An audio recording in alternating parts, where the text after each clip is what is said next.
ಶಾರದಾ ಶಾರದಾಂ ಭೋಜವದನಾ ವದನಾಂಬುಜೆ ಸರ್ವದಾ ಸರ್ವದಾಸ್ಮಾಕಂ ಸನ್ನಿಧಿಂ ಕ್ರಿಯಾತ್. ಸಮಸ್ತ ವೀಕ್ಷಕರಿಗೂ ಡಿಸೆಂಬರ್ ತಿಂಗಳ ತುಲಾ ರಾಶಿಯ ಮಾಸ ಭವಿಷ್ಯದ ಕಾರ್ಯಕ್ರಮಕ್ಕೆ ಸುಸ್ವಾಗತ. ನಾವು ಮೊದಲಿಗೆ ಈ ಮಾಸದಲ್ಲಿ ನಡೆಯುವಂತಹ ಗ್ರಹಗಳ ಬದಲಾವಣೆಗಳ ಬಗ್ಗೆ ತಿಳಿದುಕೊಳ್ಳೋಣ.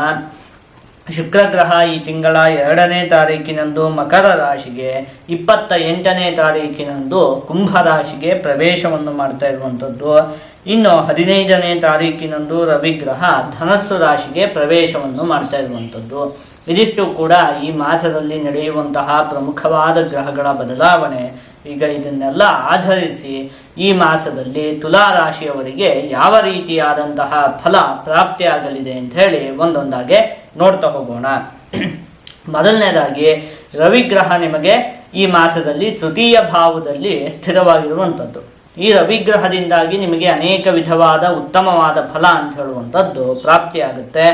ಮೊದಲನೇದಾಗಿ ಏನಾದರೂ ಸರ್ಕಾರಿ ಕೆಲಸಗಳು ಬಾಕಿ ಇದ್ದಂತಹ ಸಂದರ್ಭದಲ್ಲಿ ಅದೆಲ್ಲ ಈ ಮಾಸದಲ್ಲಿ ಪೂರ್ಣಗೊಳ್ಳುತ್ತೆ.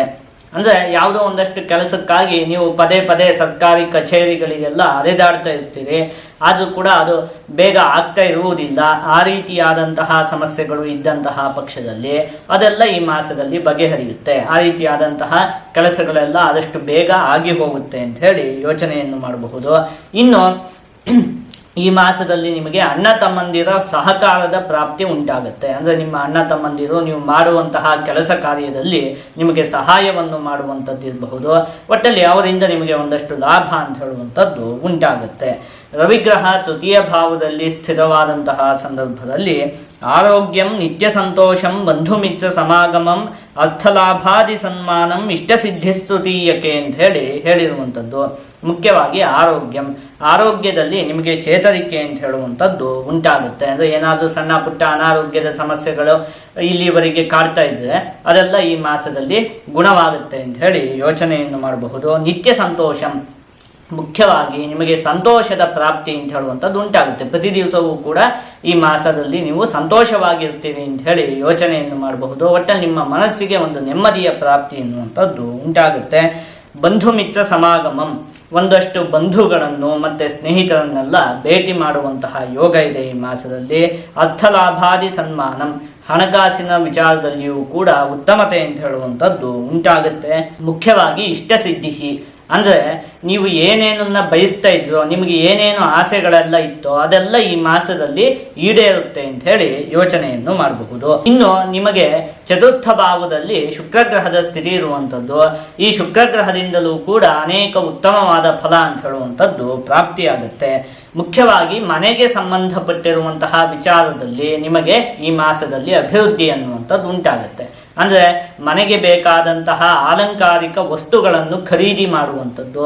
ಅಂದರೆ ಮನೆಗೇನೋ ಒಂದಷ್ಟು ಮನೆಯೆಲ್ಲ ಚೆನ್ನಾಗಿ ಕಾಣುವುದಕ್ಕೆ ಒಂದಷ್ಟು ವಸ್ತುಗಳ ಅವಶ್ಯಕತೆ ಇರುತ್ತೆ, ಅದನ್ನೆಲ್ಲ ಈ ಮಾಸದಲ್ಲಿ ನೀವು ತೆಗೆದುಕೊಳ್ತೀರಿ. ಅಥವಾ ಮನೆಗೆ ಸುಣ್ಣ ಬಣ್ಣ ಎಲ್ಲ ಹೊಡೆಸಿ ಮನೆಯನ್ನು ನೂತನಗೊಳಿಸುವಂಥದ್ದು ಇರಬಹುದು. ಒಟ್ಟಲ್ಲಿ ಮನೆಗೆ ಸಂಬಂಧಪಟ್ಟಿರುವಂತಹ ವಿಚಾರದಲ್ಲಿ ಈ ಮಾಸದಲ್ಲಿ ನಿಮಗೆ ಅಭಿವೃದ್ಧಿ ಅನ್ನುವಂಥದ್ದು ಉಂಟಾಗುತ್ತೆ. ಹಾಗೆ ವಾಹನಗಳಿಗೆ ಸಂಬಂಧಪಟ್ಟಿರುವಂತಹ ಕೆಲಸವನ್ನು ಮಾಡುವಂತಹ ವ್ಯಕ್ತಿಗಳಿಗೂ ಕೂಡ ಈ ಮಾಸದಲ್ಲಿ ಅಭಿವೃದ್ಧಿ ಅನ್ನುವಂಥದ್ದು ಉಂಟಾಗುತ್ತೆ. ಅಂದರೆ ವಾಹನವನ್ನು ದುರಸ್ತಿಗೊಳಿಸುವಂತಹ ವ್ಯಕ್ತಿಗಳಾಗಿರಬಹುದು, ವಾಹನವನ್ನು ರಿಪೇರಿ ಮಾಡುವಂತಹ ವ್ಯಕ್ತಿಗಳಾಗಿರಬಹುದು, ಅವರಿಗೆ ಅಭಿವೃದ್ಧಿ ಉಂಟಾಗುತ್ತೆ. ಹಾಗೆ ವಾಹನ ಚಾಲಕರಾಗಿರಬಹುದು, ಅವರಿಗೂ ಕೂಡ ಅಭಿವೃದ್ಧಿ ಉಂಟಾಗುತ್ತೆ.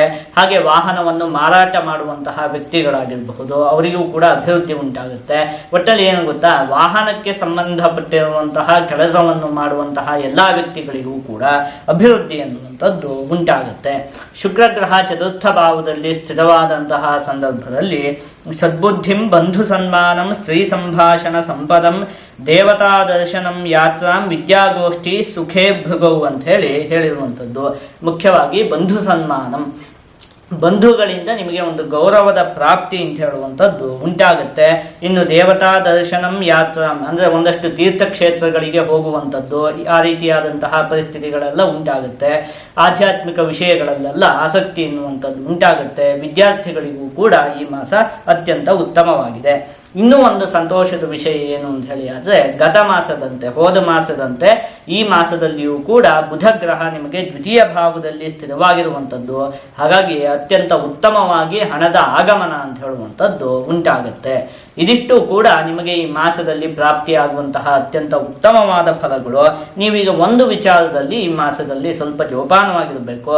ಅದೇನು ಅಂತ ಹೇಳಿ ಆದರೆ ಈಗ ನಿಮಗೆ ಪಂಚಮ ಭಾವದಲ್ಲಿ ಶನಿಗ್ರಹದ ಸ್ಥಿತಿ ಇರುವಂಥದ್ದು. ಹಾಗಾಗಿ ಆ ಸಂದರ್ಭದಲ್ಲಿ ಒಂದು ಸ್ವಲ್ಪ ಬುದ್ಧಿ ಚಾಂಚಲ್ಯ ಅನ್ನುವಂಥದ್ದು ಉಂಟಾಗುವುದಕ್ಕೆ ಅವಕಾಶ ಇರುತ್ತೆ. ಅಂದರೆ ಏನು ಹೇಳಿ, ಈ ಒಂದು 5 ನಿಮಿಷ ನೀವು ಈ ರೀತಿ ಮಾಡೋಣ ಅಂತ ಹೇಳಿ ನಿರ್ಧಾರ ತಗೊಂಡಿರ್ತೀರಿ. ಇನ್ನೊಂದು 5 ನಿಮಿಷಕ್ಕೆ ಆ ನಿರ್ಧಾರವನ್ನು ಬದಲಾಯಿಸ್ಬಿಡ್ತೀರಿ. ಒಟ್ಟಲ್ಲಿ ನಿಮ್ಮ ಮನಸ್ಸು ದೃಢವಾಗಿರೋದಿಲ್ಲ, ಅದು ಚಂಚಲವಾಗಿರುತ್ತೆ. 5 ನಿಮಿಷಕ್ಕೂ ಏನೋ ಒಂದು ಯೋಚನೆ ಮಾಡೋದು, ಇನ್ನು 5 ನಿಮಿಷಕ್ಕೆ ಅದನ್ನು ಬದಲಾಯಿಸುವಂಥದ್ದು, ಆ ರೀತಿಯೆಲ್ಲ ಆಗುವುದಕ್ಕೆ ಅತಿ ಹೆಚ್ಚಾದಂತಹ ಅವಕಾಶ ಅಂತ ಹೇಳುವಂಥದ್ದು ಇರುತ್ತೆ. ಆದರೆ ನೀವು ಆ ರೀತಿ ಮಾಡಬಾರ್ದು, ಆಯಿತಾ. ಯಾವುದೇ ನಿರ್ಧಾರವನ್ನು ತೆಗೆದುಕೊಳ್ಳುವಂಥದ್ದಾದರೂ ಕೂಡ ಈ ಮಾಸದಲ್ಲಿ ನೀವು ದೃಢವಾದ ನಿರ್ಧಾರವನ್ನು ತೆಗೆದುಕೊಳ್ಬೇಕು. ಅಂದರೆ ನಿರ್ಧಾರ ತೆಗೆದುಕೊಳ್ಳುವುದಕ್ಕಿಂತ ಮುಂಚೆ ಬೇಕಾದರೆ ನೀವು 10 ಸಲ ಯೋಚನೆ ಮಾಡಿ, ಈ ರೀತಿ ಮಾಡೋದು ಆ ರೀತಿ ಮಾಡೋದು ಅಂತ ಹೇಳಿ. ಆದರೆ ಒಂದು ಸಲ ಒಂದು ನಿರ್ಧಾರವನ್ನು ತೆಗೆದುಕೊಂಡ ಮೇಲೆ ಮತ್ತದನ್ನು ಬದಲಾಯಿಸಬಾರ್ದು, ಆಯಿತಾ. ಪದೇ ಪದೇ ನಿರ್ಧಾರಗಳನ್ನು ಬದಲಾಯಿಸುವಂಥದ್ದು ಆ ರೀತಿ ಮಾಡಬಾರ್ದು. ದೃಢವಾದ ನಿರ್ಧಾರವನ್ನು ತೆಗೆದುಕೊಳ್ಬೇಕು. ಇದೊಂದು ವಿಚಾರದಲ್ಲಿ ಜೋಪಾನವಾಗಿದ್ದಂತಹ ಪಕ್ಷದಲ್ಲಿ ನೋಡಿದ್ವಲ್ಲ, ಇನ್ನು ಉಳಿದಂತಹ ಎಲ್ಲ ವಿಚಾರದಲ್ಲಿಯೂ ಕೂಡ ಅಭಿವೃದ್ಧಿ ಅನ್ನುವಂಥದ್ದು ಉಂಟಾಗುತ್ತೆ. ಈಗ ಇದನ್ನೆಲ್ಲ ಒಟ್ಟುಗೂಡಿಸಿ ಒಂದೊಂದೇ ವಿಚಾರದಲ್ಲಿ ಈ ಮಾಸದಲ್ಲಿ ಯಾವ ರೀತಿಯಾದಂತಹ ಫಲ ಪ್ರಾಪ್ತಿಯಾಗಲಿದೆ ಅಂತ ಹೇಳಿ ನೋಡ್ತಾ ಹೋಗೋಣ. ಆರೋಗ್ಯಕ್ಕೆ ಸಂಬಂಧಪಟ್ಟಿರುವಂತಹ ವಿಚಾರದಲ್ಲಿ ಈ ಮಾಸ ಉತ್ತಮವಾಗಿದೆ. ಇನ್ನು ಕುಟುಂಬ, ವಿದ್ಯೆ, ಹಣಕಾಸು ಮತ್ತು ಉದ್ಯೋಗಕ್ಕೆ ಸಂಬಂಧಪಟ್ಟಿರುವಂತಹ ವಿಚಾರದಲ್ಲಿಯೂ ಕೂಡ ಈ ಮಾಸ ಅತ್ಯಂತ ಉತ್ತಮವಾಗಿದೆ. ಆದಷ್ಟು ನೀವು ಈ ಮಾಸದಲ್ಲಿ ಆಂಜನೇಯ ಸ್ವಾಮಿಯ ಆರಾಧನೆಯನ್ನು ಮಾಡಬೇಕು. ಹೀಗೆ ಮಾಡುವುದರಿಂದ ನಿಮಗೆ ಯಾವುದೇ ಅಶುಭ ಫಲ ಅಂತ ಹೇಳುವಂಥದ್ದು ಪ್ರಾಪ್ತಿಯಾಗುವುದಿಲ್ಲ. ಎಲ್ಲ ಶುಭ ಫಲಗಳು ಕೂಡ ಪ್ರಾಪ್ತಿಯಾಗುತ್ತೆ.